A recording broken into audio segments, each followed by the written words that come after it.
I thought I'd maybe share my tips with you for when it comes to how to handle shit through the day. Because you know that there are days where if you start to cry, you're never going to stop. And there's place that we all know that there's a time and place where it's a dangerous cry. If you ever hit that point, you're just like, oh, then yeah. So for what the things that have worked for me is never cry or try not to. But if I do, I always try and find shows that are like Bridges in Madison County. That'll set me off in a heartbeat. Certain whatever it might work for you. And then you use that 2 hours or two and a bit hours to have a controlled cry where you can bawl about the show. It doesn't have to bring up anything traumatic because you don't have to think about your past or anything. And it's just a really good, solid, like down to earth cry because we all need to have certain cries. But in the same regard, just always know that you have to, certain people, I have to be very aware of when my cries happen and if I get upset or if I let something wander in too much or think about the TJ a little bit too much or something, I really have to like jump back in the barrel and be like, yo, yo, yo, stay on top of it. I don't listen to music a whole lot. That sets me off extremely quickly, which sucks because I actually know how to play guitar and I will never touch my guitar again because I went shopping for that guitar with TJ. Like he was with me the day I bought it. He was actually the one that picked the fucking thing out, actually, to be honest with it. I walked in and I said, This is my spending limit." And he's like, "I like that one." And I was like, "Okay, if you like it, I'll like it." So I got a nice Fender Strat at home right now, but she just sits there, not collecting dust. She's been in her bin for her coffin thing forever. So, but you know, because you definitely need to let it cry out. And that's what I figured one of the couple of the tips that I had was always like, oh, and then the other one is the opposite of being sad, where you just get bored. You need to hear shit in the background, but or if you're insomniac or something, I ended up putting on a bunch of bullshit. One of my favorite one was the Australian geeks and beauties or something like that. They were matched up, smart with not smart. And fuck, you learn a lot from that show because they both had to be tested. The smart people had to be tested about, what the girls knew about shows. And then the girls would have to know shit about, like, I don't know, fucking earthquake or something. Like, it was really awesome. So I learned a lot of information. So I should always try to have something on in the background where, you know, it's you need either fast like something to learn, kill the time properly. I like learning shit anyway. And then it's just, yeah, keep yourself occupied because you never, once that depression sets in you, if you start crying, you know what I mean when it's like you cry all day long. Well, that's definitely not anything you should be aiming for or okay with or anything like that. You want to pull yourself out of that as soon as you can. And for me, it's always, yeah, throwing on movies where I know I'll be allowed to cry for a few minutes, but I also know that it's gonna end as soon as I shut it off and then get back into the mentality that, okay, we can't cry anymore for another couple weeks or something like that. So, and even like seeing my counselors, I have to watch that because to get inside and like upset around her, then I still have to get out of the building and get home. So I try to do all my meetings and stuff via Zoom and at home so that I don't have to worry about leaving the house right now. That's one less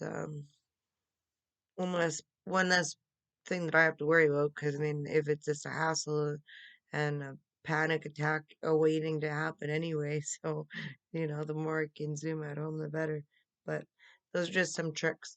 Cry at a very appropriate time and then if you need help like I need help, what you understand that is until we get help we obviously have to take care of ourselves and that means putting up as many borders and as many limits and whatever you need to do. And when it comes to, life, death, sobriety, anything like that, you can put up as many borders as you want, or, tell certain people, fuck off for now, or, you know, ask certain people for help, or ask, not even somebody that same thing. There's a bunch of numbers out there for you to call. So anyway, that's just another step. But just always keep your brain in the right mentality, Watch, the goofy little shows, binge watch, whatever turns you crank, man. Like there's so much out there nowadays, that you don't have to worry about being bored at home. That's for sure. So anyway, thought that one might be helpful too, that, you know, just take me because your brain also you also need to be can't be cooping everything up. The more you coop up, then you extremely blow up. Well, you can't have a blow up because blow ups are what you call like a setup or setback for me, where I went crazy for a day, and I wouldn't wish that on anybody, for Christ's sakes, not a fucking soul. So yeah, just take care of yourself, and by all means, if it means taking some time out, just, you know, do you. Really start paying attention to you. If you journal, it helps to pay attention to what feelings you have, when and why. And if you can't pinpoint why, who gives a shit? At least you can pinpoint you're angry that day or sad or whatever. But anyway, just make sure you have a safe haven. Everybody has to be able to cry. It doesn't matter if it's Scarface and you die because, my God, how do you kill Al Pacino in the end? I cry. I don't care how bad he is. You don't kill Al Pacino. It's just certain things like that. Or George Clooney. Fucking Perfect Storm. Oh my God. That was pure cruelty. I obviously didn't understand what the story was when I went because I thought they would all live. You killed George Clooney and little Marky Mark. Oh, that's like sacrilege right then and there. I should have wrote the director and been like, what the fuck? But could we not change the real story? Like, oh well, guess you can't go back and fix shit like that, eh? So, but anyway, that was it for tonight. Just wanted to leave you on another note that there are always little things you can do, honestly, if you look at what's on this other second side of the page, I've been watching this Floribama Shore. I've been binge watching that shit for like a couple of weeks, a week, because I have enough of my own bullshit stores, like my own shows to watch. But it's bullshit. It's like watching fucking that Jersey Shore shit times 10. Because these guys are like, this is a newer season. They should be growing up by now. They're a real bunch of assholes and idiots on this one. So I'm like, oh my God, no wonder humanity sucks. Because these 8 people, like, and one of them is impregnated. So that makes it even worse. So and I watch bullshit too. Like, by all means, you gotta do something to prep up your day, So, and tomorrow I have a busy day. So yeah, a very busy day. So getting ready to wind down personally myself. So, but that's the one thing I just wanted to put out to you is, you know, take time for you.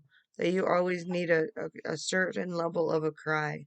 And if it has to be a really, really guarded cry, then make it be a guarded cry. But nonetheless, a cry is a cry, right? And everybody, you still have an emotion that's something on your chest that, you really need a proper cry. So, or even, yeah, no, don't cry before bed because that's stupid.